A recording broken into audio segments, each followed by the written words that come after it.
A little over a decade ago, I got in the worst shape of my life and decided to make some changes and ended up getting in the best shape of my life at the time. Since then, I've turned my hobby into my passion, gaining knowledge through multiple certifications, going to school for exercise science, and I've not only taken my body through multiple transformations since, but I've helped hundreds of clients utilizing the science of fat loss. So today I'm going to show you how to lose belly fat in 1 week in 4 simple steps. So the reason I made this video is if you search for how to lose belly fat, what is the #1 search that comes up? In 1 week, and most of the information out there is lies. So yeah, I admit it, I use some clickbait, but you know what? I can't help people if I can't reach them. Trust me, you can search for the quick fix, but I promise it doesn't exist. Now you can certainly lose belly fat in a week, not everything you want, but either way, the biggest thing to any kind of fat loss is you have to be in a calorie deficit, meaning you burn more calories than you consume. The thing is, your body's gonna burn it from wherever it wants, you can't spot reduce it, and oftentimes belly fat is last to go, so it just means it requires more time to see bigger results in your belly. The good news though is it's easier than you think. You don't have to starve yourself or cut out all your favorite foods or blast yourself with brutal exercise. In fact, all these things are gonna work against you. So with that out of the way, let's get to step 1, how to create the perfect calorie deficit to create the pace of weight loss that will get you all the way there. Despite popular belief, fast weight loss is generally not a good thing because as you lose weight, your body goes through something called adaptive thermogenesis. And basically your maintenance calories is gonna lower the more you lose body fat, but especially when losing in more extreme methods, research has shown metabolism slows down much more than would be predicted through weight loss alone. So fast weight loss might be exciting up front, but what ends up happening is you're already on low calories, doing lots of exercise, your body has now adapted to this, and now you're stuck having gotten nowhere near your goal. So you wanna lose no more than about 1% of your weight on average per week. If you're obese, you can lose a bit faster, maybe 1.5 to 2% tops, but also keep in mind, the faster you lose weight, the worse you're gonna feel. In fact, if you look at the 2 transformations I showed you up front, the first big one was actually an 11-month process, and this one, which I did after a building phase, was about 6 months, and both of them I averaged about 2/3 of a pound of weight loss per week. Anyway, to figure out how to create the perfect calorie deficit that's needed, that's going to be addressed in steps 2 through 4. Step 2 being the nutrition side of things. Now the good news is you don't have to only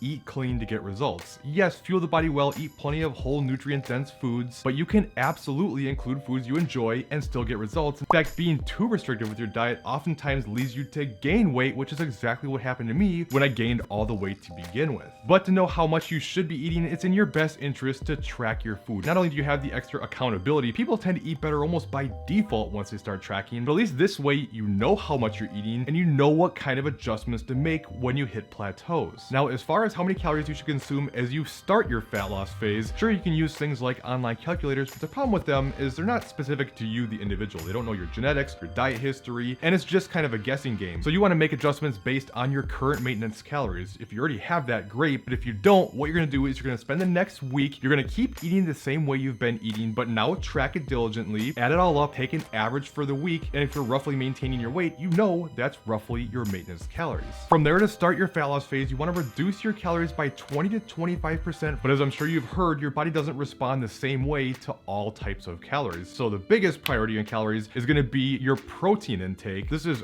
far and away the most beneficial macronutrient when it comes to fat loss. So I recommend eating at least 1 gram per pound of whatever your goal weight might be. Personally, I recommend a bit more, so maybe up to around 1.2 grams per pound. And from there, I don't personally recommend worrying too much about carbs and fats. Research has really shown whether you prefer one or the other. It doesn't matter when calories and protein are equated, but if you do want to take things to the next level, then I recommend around 25% of your calories from fat. For protein, you already know 1 to 1.2 grams per pound of goal weight, and then the balance of your calories would come from carbs. Now that should get things going, but remember, you're gonna hit plateaus along the way. Now don't just think as soon as you don't lose weight for 1 week, you hit a plateau. Make sure you haven't seen any results for at least 2 to 3 weeks, but eventually adaptive thermogenesis is gonna take over, and this new calorie amount will become your new maintenance calories. So what I recommend doing to break these plateaus is before you slash your calories more, take 2 weeks and do what's called a diet break. You're gonna increase your calories between 300 to 500, and I know that sounds scary because it's your new maintenance, but remember, the body is so dynamic and complex, and what ends up happening is you get this upregulation in your hormones and metabolism, and your body starts getting used to some higher calories again, and it, for lack of a better term, resets things a bit, gets your body to back off its guardian of fat loss, and then after that, you come back and adjust your calories by 10 to 15% from your pre-diet break calories, making sure to not reduce through protein. Okay, I want to get into step 3, but quickly before I do that, hours and hours of hard work goes into these videos, so I could could really use your help here, just gently tap the like button. It helps me out and I'd really appreciate it. Now, step 3 is utilizing a good strength training program, because understand the goal isn't to lose weight. The goal is to lose body fat, and you also want to retain as much muscle as possible. Without training, you're much more likely to lose more muscle. And that's actually going to harm your metabolism, not to mention your body composition. So even though I gave you a pace of weight loss, don't rely on only the scale. Make sure you're taking pictures, paying attention to measurements and how your clothes are fitting. And this goes double if you're new to strength training, because muscle has weight, but you can actually build muscle in a calorie deficit if you're new to training. And I'm telling you, there's no greater fat loss tool than strength training and building muscle, and you want to make sure you're pushing close to failure. But as far as how much training to do, if you're a beginner, you can get away just fine with 3, maybe 4 days of training at the most. Your body's going to respond to pretty much anything you do, and that way you have room to grow down the road. If you're more experienced, then 4 to 5 days is going to be more optimal, maybe 6 in some cases, especially if you're extremely experienced. And there's a lot of considerations for what are the best splits, but I have a video on this already that talks about what splits are best for how many days per week, so I'll put that link in the description. Now that brings me to step 4, the cardio side of things, and honestly, it feels like this topic has gotten pretty controversial lately, and I'm not here to say you have to do one form versus the other. There's just different pros and cons to the different types of cardio that's out there. So for instance, things like higher intensity forms of cardio, you're able to burn more calories in a shorter period of time, so that's definitely a benefit, but energy levels are going to be at a premium, and what can happen is you end up crushing yourself with this hit, you end up exhausted and being less active. Whereas with steady state cardio, it takes longer to get the same calorie burn, but it's much easier to do, easier to recover from. So it just kind of depends on what you want the most out of your exercise and also what you enjoy the most. So if you love HIIT and want to do it, great. I would still limit it to 1 or 2, maybe 3 days of around 15 to 20 minutes. Otherwise, if you want to do more steady state, I would start with around 15 to 20 minutes, 5 days a week, and then you can make increases on that at the same time as you reduce more calories. And of course, you could do some sort of combination of the two. But personally, what I like more than anything is walking, especially incline walking on a treadmill. I recommend around 7 to 10,000 steps per day. If you're already pretty active, then that's different. And what you could do either way is just take what your current baseline average is, then increase by around 3 to 4,000 steps a day. And if you're going to do incline walking, which just gets you a little bit more out of it, I recommend starting with around a 3 to 3.5 speed and maybe a 3, 4, maybe 5 incline. And again, you can make adjustments as your body adapts. Now, I know I said I had 4 tips for you, but I actually have a bonus tip here, and it's actually one of the most underrated parts of creating the fat loss results you want. Make sure you're getting plenty of sleep. Make sure you're getting at least 7 or 8 hours. Don't waste all your hard work because your body can't recover because of lack of sleep. Now, I talked about how you don't have to be perfect and sustainability of your diet matters, but for some people, they want to do everything they can to get the best possible results. And if that's you, then make sure you check out this video next, and I'll show you the perfect plan to lose belly fat faster.